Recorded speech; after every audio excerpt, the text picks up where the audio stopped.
Բարոզես։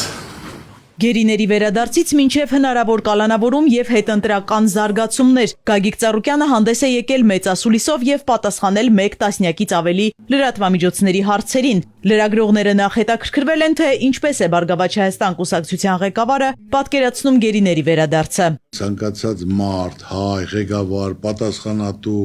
կամ Հայաստանի բնակչի համար դա մեր պատվի խնդիրն է, մեր արժանապատվության խնդիրն է։ Կանք ու զինվորները, կանք ու նախագահները, գեներալները, որ այնտեղ են, դու ոչ կարաս գլուխդ բարձր պայես կամ ասես, պետք է այդ հարցով զբաղվես։ Ցանկացած սիրելի լրագրողներ, լուծում ունի, չլուծող խնդիր աշխարհում չկա։ Ես դա ասել եմ մեկ անգամ եւս ասում եմ։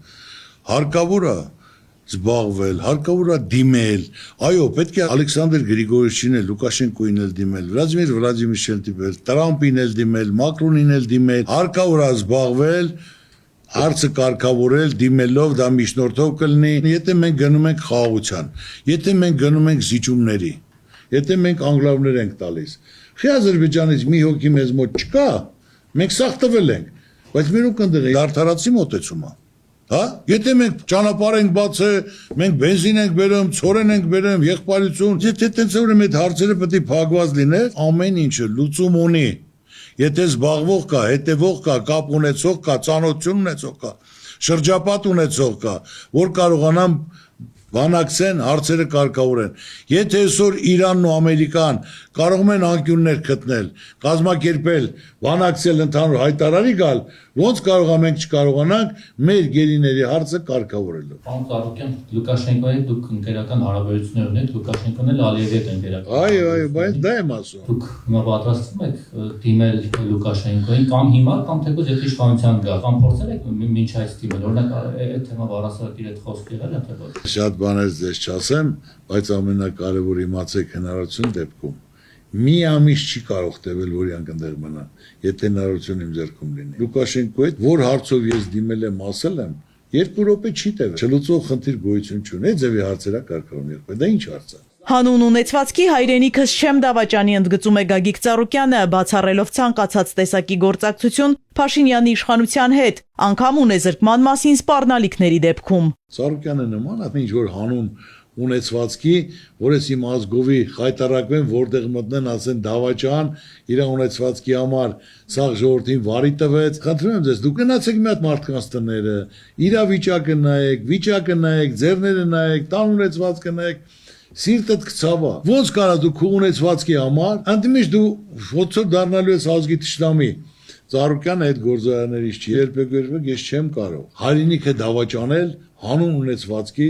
ես հզոր տղեր կունեմ։ Այսինքն ձեզ համար դա արժանապատվության հարց է, դուք մինչև վերջ գնալու եք եւ Նիկոլ Փաշինյանի հետ կոմպրոմիս չի լինելու։ Ես իմ անուն ազգանունը որպես տղամարդ, որպես հայ, արժանի մարդ, Ծառուկյան Գագիկ, ես ձեզ ասեմ, ոչ մի կոմպրոմիս չկա։ Դու չեք զգում, որ մեր մեջ կոմպրոմիս չի կարա լինի։ Լրագրողները հիշեցնում են 2015 թվականը, երբ ԲՀԿ ղեկավարը հայտարարեց քաղաքականությունից դուրս գալու մասին։ Գագիկ Ծառուկյանը եւս մեկ անգամ հայտարարում է. պատճառը արյունահեղությունից խուսափելն էր, հիմա էլ երբեք թույլ չի տա, որ ժողովուրդը տուժի։ Ես կարա միայն իմ արունը թափեմ։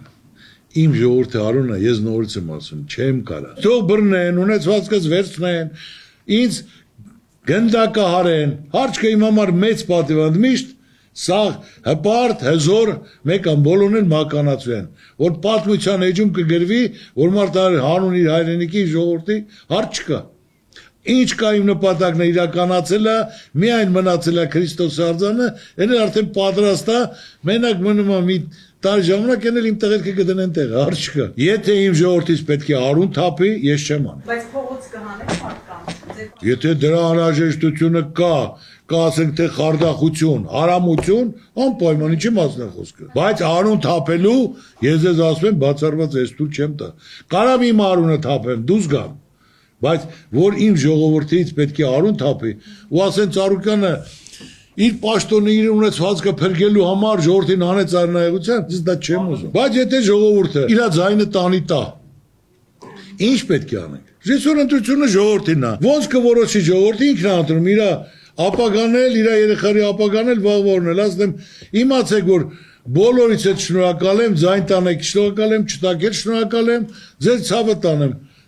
Էլի ես ձեր Ծառուկյանը, դուք մտածեք ձեր երեխաների, ձեր վաղվա ապագայի համար։ Չունի արդյոք Գագիկ Ծառուկյանը մտավախություն, որ իրավապահները կարող են գնալ նաև նրա հետևից։ Եթե ինձ ուզում են ավելի հերոսացնել, իրաց ցավը տանեմ, քանի որ մի շաբաթ ժամանակա թող գան։ Անձնական շահ չկա, որովհետեւ հանցագործություն չկա, կաշառք տալ չկա, խնդիր չկա։ Ես այսօր էլ պատրաստ շատ հանգիստ տունել եմ զգուշացրել, ամենակարևորը թանկը իմ համար մայրիկս է, որ մայրիկին ասեմ ժամանակավոր բան ալելու բաբուջան, հանկարծ չնեղվես։ Պետք է գնանք քննության, կարող է մի ամիս, ասենք 2 ամիս ժամանակավոր բան լինի։ Ռեալ բան չեն գործե, որ դրա համար ես մարդու եսի ինչ են անում, այնպես որ եթե ուզում են հերոսացնել, ես շատ ուրախ եմ։ Ով է Բարգավաճ Հայաստան կուսակցության վարչապետի թեկնածուն եւ երբ է հայտարարվելու նրա անունը, հետաքրքրվում են լրագրողները։ Ժողովուրդը նորություն ազում, մեզ պետք է ապագայի վարչապետ։ Թեկնածուները կան, 4-ն են, իրանք էլ չգիտեն, որ իրանք են։ Ես ավելի պարզ ասեմ ձեզ, որ բացում եմ, քարտերը բացեմ, իրանք էլ չգիտեն։ Ես որից եմ եկին խոս չեմ տվել։ Որ դեպքում է ԲՀԿ ղեկավարը հնարավոր համարում գործակցությունը ընդդիմադիր մյուս ուժերի հետ հունիսի 7-ից հետո։ Ես իմ ժողովրդին ներկայացրել եմ մեծ ծրագիրը, առաջարկ Հայաստանի ծրագիրը։ Եթե մարդիկ ընդհանուր համաձայնություն գտան, բարձր կարող են քննարկել իրենց ծրագրի հետ, որը ժողովրդի համար ընդունելի անհրաժեշտ է, ես դեմ չեմ կարող է որոշ ուղումներ ծրագրերի մեջ իրենց ավելի լավը լինի, որը որ այսօրվա պայմաններում դա օգուտ է իմ երկրին, իմ ժողովրդին, ուրեմն այդպես կհամաձայնվեմ։ Ես չեմ գնացել ինչ որ մայքանի մանդատի համար խորհրդարանում տեղավորվելու համար Ծառուկյանը ոչ դրա կարիք ունի, ոչ էլ ցանկություն ունի։ Ինչու է Փաշինյանի հռետորաբանությունը վերջին շրջանում կոշտացել։ Գագիկ Ծառուկյանի խոսքով պատճառը վարկանիշի անկումն է։ Իրենք էլ ունեն հարցումները, իրենք էլ են տեսնում, ասենք թե այսօր բոլորը զգում եք, որ վարչապետը առաջվա վարչապետը չի, ժողովրդի կողմից ընդունված, ժողովուրդը ոնց էր 8 տարի առաջ, բոլորը գիտենք ոնց են ընդունում, ճիշտ է թե ոչ։ Իսկ այսօր ոնց են ընդունում։ Մարդը որ վտանգը տեսնում է, ջղայնանում է, ներվայնանում է, ոնց ասում եք, այս երկրում մի որոշող կա։ Ես եմ, բայց թիմը որ հետդ կանգնել է եկել է, թիմն էլ է պատասխան տալու չէ իր հետ։ Բայց թիմին հնարավորություն չի տալի խոսելու, մարդը պետք է ընդունակությունը լսելու։ Ընտրախախտումների դեպքում որոնք են լինելու Բարգավաճ Հայաստանի քայլերը, հնարավոր է արդյոք փողոցային պայքար։ Թող գա ժամանակը, 19 կուսակցություն մասնակցում, ամեն մեկն էլ ունի իր վստահված անձը, ճիշտ է թե ոչ։ Նայելու են, եթե ինչ որ բռնի ուժով, ես իմ ինչեր արեցին, բարձա եւ ոչ ժողովուրդը կհամակերպի, ոչ մենք, բայց եթե քո ժողովուրդը գնաց ձայնը տվեց, որովհետեւ հիմք չկա, ինչ պետք է անես։ Ուզում եմ հարցնեմ։ Կախված է ժամանակից, կախված ընտրությունից։ Ընտրության ժամանակ բարձ կլինի։ Բոլորն էլ կտեսնեն, այդքան դիտորդներ կան, այդքան մենք վստահված անձիկ ունենք, հետևողներ ունենք, լրագրողներ ունենք, կնայեն։ Եթե նորմալ անցել է, թող իրենց հալալ լինի, եթե կան, բայց այսօր ես քեզ ասում եմ, ինչքան որ շփվել եմ, ինչքան որ տեսել եմ, ինչքան որ ինքը գնում է, ոչ մի բան չի կարա լինի։ Չի կարա հավաքի։ Այսօր իր բարկությունը, այդ ամեն ինչը դրա արդյունքն է։ Եթե ինքը զգար, որ առաջվա Նիկոլ Փաշինյանն է, բոլորը ընդունում են, երդվում են, հավատում են, դա ուրիշ էր։ Իսկ այսօր հենց այդ ներվայնանալ, ջղայնանալ հենց դրա հետ է կապված։ Գագիկ Ծառուկյանը լրագրողների խնդրանքով արձագանքում է քարտեզի մասին իր հայտարարության վերաբերյալ իշխանականների մեկնաբանություններին։ Ես որպես քաղաքական գործիչ այս երկրի բնակիչ ուզում եմ իմանամ, այսօր այդ քարտեզը մեր վարչապետը իր թիմով է հայտ բերե, կորցրել ենք հետա բերե, հա, ինքը այդ եղածը կարում է վտանգ պահի, երաշխավորացա, որ այդ տարածքները շեղում չի ունենալու, ադրբեջանցիները, որ այդ Սյունիքից, Ջերմուկից, Սարի վրա ասենք թե Վարդենիսում եկել են մեր տարածքներ ստել են, նրանք հետ են գնալու, եթե հետ են գնալու, եթե կա թուղթը ստորագրած, ասեմ պարարում վարչապետ ջան, կներես, դու լրիվ ճիշտ ես, խաղաղություն ես բերե, մենք խաղաղության կողմնակից ենք, արդեն պետք է դնենք տնտեսությունը զարգացնենք։ Նրանք հետ գնացող չեն, նրանք դրել են բետոնապատել են, այնպիսի բաներ են սարքել ընդեղ, որ նրանք կյանքում հետ չեն, նրան առաջ են գալու։ Այս սկզբունքով շարունակվեց 3-4 ամիս, կաղա 6 ամիս, կամ մինչև նոր տարի, նույն Արցախի ճակատագրին են արժանանալ։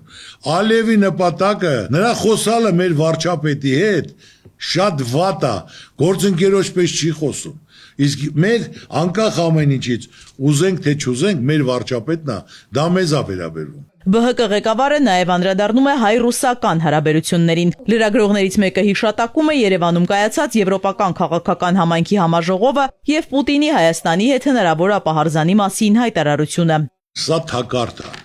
Ռուսաստան, Արևմուտք, ում հետ։ Մենք բոլորը հետ լավ պետք է լինենք։ Այսօր մենք իրավունք չունենք թշնամանանք,